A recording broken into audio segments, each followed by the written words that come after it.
क्या आपने कभी सोचा है कि घर के अपने लोगों पर ही भरोसा करना सबसे मुश्किल क्यों हो जाता है?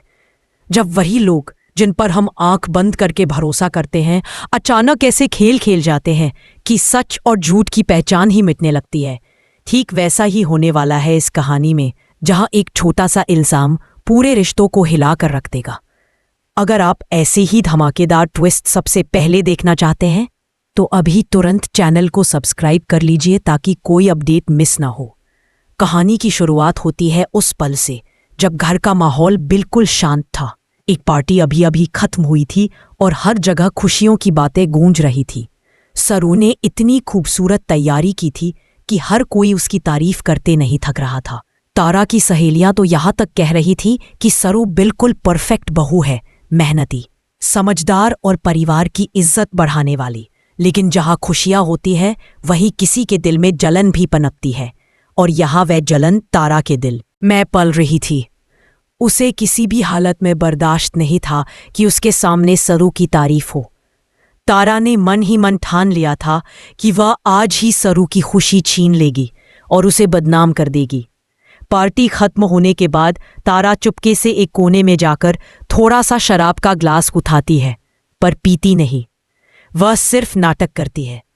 उसे पता था कि अगर वह दिखाएगी कि वह नशे में है तो किसी ना किसी मुसीबत की शुरुआत हो जाएगी, और वही हुआ। थोड़ा लड़खड़ाने का झूठा अभिनय करते हुए वह स्टोर रूम के पास पहुंचती है और खुद ही दरवाज़ा अंदर से बंद कर लेती है।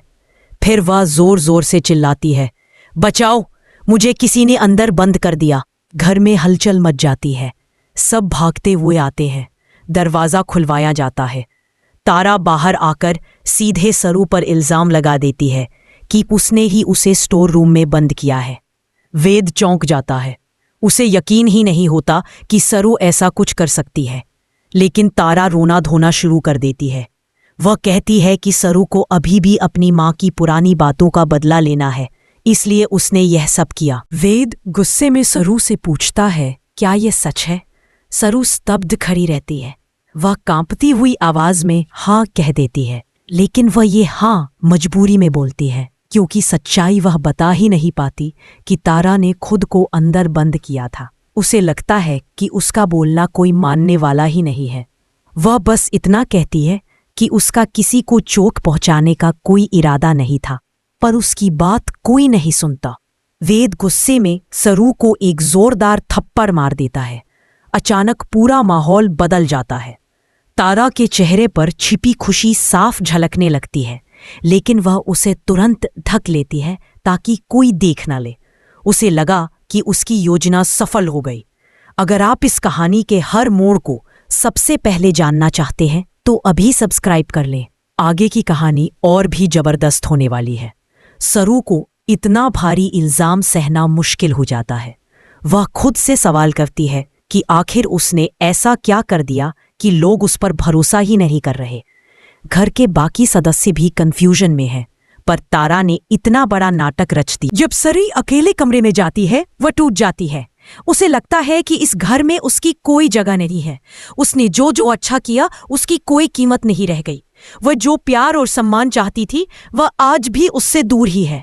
इसी बीच तारा अपनी ही खुशी में डूब जाती है। उसे यकीन है कि वेद अब सरू से और दूर हो जाएगा, लेकिन झूठ के सहारे जीती हुई जीत कब तक टिकती है? वेद भी अकेला बैठकर सोचने लगता है। उसके मन में सवाल उठता है, इस सरू जो इतनी सीधी, इतनी शांत, जो हमेशा सबकी मदद करती है, क्या वह सच में इतना बड़ा कदम उठा सकती है? लेकिन तारा की बनाई कहानी इतनी मजबूती से उसके दिमाग में घूमने लगती है कि वह खुद को समझ नहीं पाता।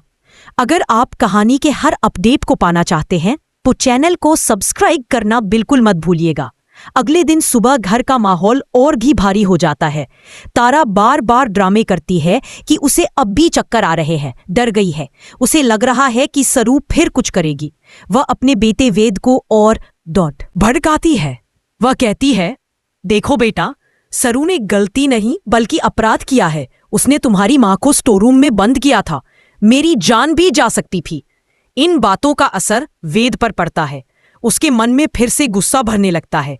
वह जाकर सरू से कहता है, अगर तुम इस घर में रहने लायक नहीं हो तो साफ साफ कह दो। सरू की आंखें नम हो जाती हैं। वह कहती है, मैंने कुछ गलत नहीं किया, आपने मुझ पर विश्वास क्यों नहीं किया? वेद कोई जवाब दिए बिना वहां से चला जाता है। तारा दूर खड़ी सब देखती रहती है। उसके चेहरे पर एक तिरछी मुस्कान होती रहे, जैसे उसके दिल की जलन को ठंडक मिल रही हो। लेकिन असली तूफान अभी बाकी था। अगर आप आगे की कहानी मिस नहीं करना चाहते तो अभी चैनल को सब्सक्राइब कर लें। शाम को आखिर सरू यह फैसला ले लेती है कि वह अब इस घर में नहीं रहेगी। वह अपना कोई भी उसके लिए कदम आगे नहीं बढ़ाता, यहां तक कि वेद भी चुप खड़ा रहता है। सरू कहती है, जब तक आप सब मुझे अपना नहीं मान लेते, जब तक आप सच और झूठ में फर्क नहीं समझ लेते, मैं यहां नहीं रह सकती। यह कहकर वह बाहर निकल जाती है। वेद के मन में कुछ टूट सा जाता है। उसे लगता है कि शायद उसने गलती कर दी। लेकिन तारा तुरंत आगे बढ़कर कहती है, जाने दो बेटे, ऐसी बहू का क्या फायदा जो अपनी सास की जान तक जोखिम में डाल दे। लेकिन वेद के दिल में कहीं ना कहीं सरू की मासूमियत की आवाज अभी भी गूंज रही होती है। वह सोचता है कि कहीं इस पूरी कहानी में तारा ही कुछ खेल तो नहीं कर रही। अब सवाल यह है, क्या वेद समय रहते सच जान पाएगा? क्या सरू की बेगुनाही सामने आएगी? और क्या तारा का खेल खत्म होने वाला है, या अभी उसके पास और भी चालें बाकी है? अगर आप सच जानना चाहते हैं तो चैनल को जरूर सब्सक्राइब कर लें। सरू जैसे ही उस घर के गेट से बाहर निकलती है, उसके कदम भारी हो जाते हैं। वह महसूस करती है कि सिर्फ घर नहीं, एक पूरा रिश्ता उससे छूट गया है। उसके दिल में दर्द है, लेकिन कहीं अंदर एक छोटी सी उम्मीद भी है कि शायद एक दिन सच सामने आ जाएगा। अगर आप भी चाहते हैं कि इस कहानी का कोई ट्विस्ट आपसे मिस ना हो, तो अभी सब्सक्राइब कर लें ताकि हर अपडेट तुरंत मिल जाए। वही घर के अंदर वेद चुपचाप खिड़की से बाहर देख रहा होता है। उसे सरू का जाना परेशान कर रहा था। तारा पास आकर उसे समझाने की कोशिश करती है। वेद बेटे, ऐसी औरत को रोके रखने का कोई मतलब नहीं। उसने तुम्हारी माँ की जान खतरे में डाल दी। अच्छा हुआ कि वह खुद ही चली गई। पर इस बार वेद तुरंत उसकी बात पर यकीन नहीं करता। उसके मन में आवाज आती है, क्या सच में सरू ऐसी है? वह बहुत देर तक सोचता रहता है। तारा को लगता है कि उसका प्लान पूरी तरह सफल हो गया है, लेकिन वेद की आंखों में उभरते शक को देखकर उसे थोड़ा डर लगने लगता है। इसी बीच घर के एक पुराने नौकर को कुछ बातें याद आने लगती है। उसे ठीक ठीक याद है कि तारा पहले ही स्टोर रूम के पास अकेली गई थी। उसने यह भी देखा था कि तारा खुद लड़खड़ा रही थी और दरवाजा अंदर से बंद किया था, लेकिन वो सीधे वेद को नहीं बता सकता। तारा की गुस्सैल फितरत उसे डराती है, फिर भी वो सोचता है कि सच को दबाना गलत है। थोड़ी देर बाद वेद उससे पूछ ही लेता है, उस वक्त तुम कहाँ थे? क्या तुमने कुछ देखा था? नौकर कुछ देर चुप रहता है, लेकिन फिर हिम्मत करके बोलता है, साहब, मैंने बस इतना देखा था कि मैडम खुद स्टोर रूम के अंदर गई थी। किसी और को अंदर जाते हुए मैंने नहीं देखा। वेद के दिमाग में जैसे कोई खट्टी आवाज गूंज उठती है। उसे लगता है कि सच कुछ और ही है। अगर आप चाहते हैं कि आगे आने वाले पलटवार और रहस्यों का खुलासा सबसे पहले आपको मिले, तो चैनल को सब्सक्राइब कर लीजिए। अब कहानी में मोड़ आता है। तारा को एहसास होता है कि नौकर ने शायद कुछ देख लिया है। वो तुरंत उससे मिलने जाती है और उसे डराने की कोशिश करती है। वो कहती है, अगर तूने अपने मुंह से एक शब्द भी बाहर निकाला तो याद रखना, इस घर में तेरी नौकरी ही नहीं, तेरी इज्जत भी खत्म हो जाएगी। नौकर डर जाता है, पर दिल में जानता है कि सच बोलना जरूरी है। उसे लगता है कि सरू बेगुनाह है और उसके साथ बहुत बड़ा अन्याय हुआ है। उधर सरू घर से दूर जाकर एक छोटी से मंदिर के पास बैठ जाती है। उसकी आंखें लाल हो चुकी हैं। वह अपने भाग्य को कोसती है। वह सोचती है कि क्या वाकई किसी को उसकी सच्चाई दिख ही नहीं सकती। उसे समझ नहीं आता कि तारा उसके साथ इतना बड़ा खेल क्यों खेल रही है। वह भगवान से कहती है, अगर मैंने कुछ गलत नहीं किया तो सच सामने जरूर आना चाहिए। कोई तो होना चाहिए जो मेरी बात सुने। अगर आप चाहते हैं कि कहानी के आगे के भावनात्मक पलों को आप सबसे पहले देखें, तो सब्सक्राइब का बटन दबाना मत भूलना। उसी समय वेद कार लेकर घर से निकल जाता है। वह सरू को ढूंढना चाहता है क्योंकि उसके मन में गिरडी और उलझन बढ़ती जा रही है। वह सोचता है कि कहीं उसने जल्दबाजी में फैसला तो नहीं लिया, कहीं उसने सरू की बातें समझने में गलती तो नहीं की।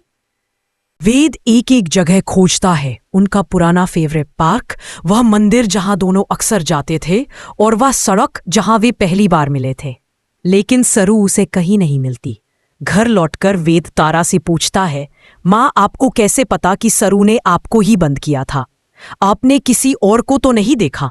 तारा एक पल को झिझकती है, पर फिर तुरंत अभिनय करते हुए बोल पड़ती है, मुझे किसी और की जरूरत ही नहीं है देखने की। मुझे अपनी बहू की नीयत अच्छी तरह पता है, वह मेरी खुशी देख नहीं सकती।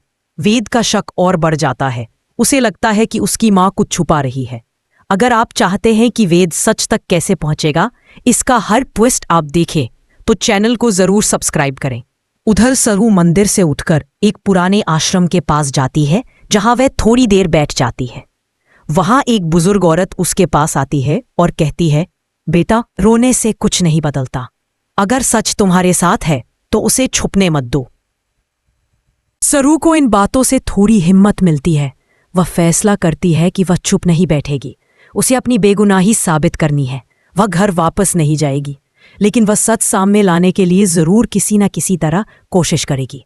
वह सोचती है कि वेद को सब कुछ बताना होगा, लेकिन फिर उसे डर लगता है कि वेद उस पर भरोसा करेगा भी या नहीं। इसी बीच घर में एक और बड़ा झटका लगता है। तारा की सेहत अचानक बिगड़ने लगती है। वह जोर जोर से चिल्लाती है कि उसे सांस नहीं आ रही। वेद और घर के लोग उसकी मदद के लिए दौड़ते हैं, लेकिन अजीब बात यह है कि डॉक्टर चेकअप में बताते हैं कि वह बिल्कुल ठीक है, कोई बीमारी नहीं, कोई कमजोरी नहीं। घर वाले सोचते हैं कि शायद तारा सिर्फ डर गई है, लेकिन वेद को एहसास होता है कि यह भी एक और ड्रामा है। अगर आप ऐसे ही चौंकाने वाले ट्विस्ट सबसे पहले पाना चाहते हैं तो चैनल को सब्सक्राइब कर लें। उसी रात तारा अपने कमरे में अकेली बात करते हुए दिखती है। वह खुद से कहती है, जब तक मैं हूं सरू इस घर में कदम नहीं रख सकती। वेब सिर्फ मेरा है और कोई लड़की उसकी जिंदगी में जगह नहीं ले सकती। यह बात पीछे खड़ी नौकरानी सुन लेती है। वह घबरा जाती है। उसे अब पक्का यकीन हो जाता है कि तारा ने जानबूझकर यह पूरा झूठा खेल खेला है। अब उसे लगता है कि वेद को सच बताना बहुत जरूरी है। अगली सुबह वह वेद के पास जाकर कहती है, साहब, मुझे आपसे बहुत जरूरी बात करनी है। मैडम ने आपको धोखा दिया है। सच यह है कि सरू ने कुछ नहीं किया। मैडम ने ही खुद को स्टोर रूम में बंद किया था। वेद हैरान रह जाता है। उसके पैरों तले जमीन खिसक जाती है। उसकी आंखें भर आती है। उसे समझ ही नहीं आता कि वह क्या करे, कहाँ जाए। वह तुरंत कार निकालकर सरू को खोजने निकल जाता है। उसे बस एक ही बात सताती रहती है, मैंने सरू के साथ बहुत गलत किया। उसे वापस लाना ही होगा। अगर आप भी इस बड़े रियूनियन और आगे की कहानी जानना चाहते हैं तो सब्सक्राइब जरूर करें। वेद रास्ते में कई लोगों से पूछता है, सरू की तस्वीर दिखाता है, मंदिरों और पार्कों में खोजता है। आखिरकार वह उस आश्रम के पास पहुंचता है जहां सरू थोड़ी देर पहले बैठी थी। वेद तेजी से वहां पहुंचता है। सरू बस स्टैंड के एक कोने में बैठी होती है। उसके हाथ में एक छोटा सा बैग, आंखों में आंसू। जैसे ही वेद उसे देखता है, उसका दिल भर आता है। वह उसके पास जाकर कहता है, सरू, मुझे माफ कर दो, मैंने तुम्हारे साथ बहुत गलत किया। सरू उसकी तरफ देखती भी नहीं। वह कहती है, जब भरोसा ही नहीं तो रिश्ता कैसा? आपने मेरी एक नहीं सुनी। वेद धीरे से कहता है, मुझे सच पता चल गया है, तुमने कुछ नहीं किया था, गलती मेरी थी और माँ की भी। सरू टूट जाती है। वह कहती है, मैं अब वापस नहीं जाऊंगी। जब तक आपकी माँ मुझे स्वीकार नहीं करती, जब तक सच सबके सामने नहीं आता, मैं उस घर में कदम नहीं रखूंगी। वेद कहता है, सच सामने आएगा, मैं वादा करता हूं। अब कहानी के सबसे बड़े ट्विस्ट की तैयारी हो चुकी है। तारा का सच दुनिया के सामने आएगा या वह फिर कोई नया खेल खेलेगी? अगर आप जानना चाहते हैं आगे क्या होगा तो चैनल को सब्सक्राइब जरूर कर लें। जैन।